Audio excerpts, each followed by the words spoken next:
Magandang araw sa inyong lahat at welcome sa aking channel.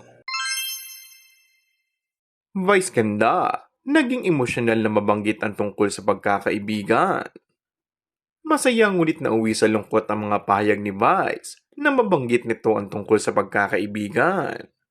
Sa isang segment ng noontime show, naging emosyonal na mabanggit ang tungkol dito. Aniya, we have to guide our friends. Basta, we have to guide our friends. Halatang may gustong sabihin ito ngunit pigil at halos maluha-luha. Hindi man sabihin, I gets naman na banlang people maging ang naging reaksyon ni Vo nang tila may alam din kung sino ang tinutukoy nito.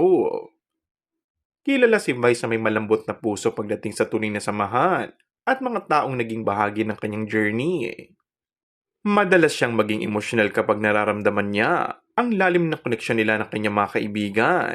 Kina Ann Curtis, Vong Navarro, Jukes and Teddy, Karil, at lalo na kina MC at Lassie. Isa sa mga madalas niyang banggitin ay kung paano ang tunay na kaibigan ay hindi lang yan nandyan sa saya, kundi lalo na sa mga oras ng lungkot at laban sa buhay. Maaalalang nagkaroon ng isyo kamakailan sa kanilang naging bakasyon. At simula noon, ay hindi na napanood sina MC at Lassie sa nasabing noontime show. And that's all for our today's video.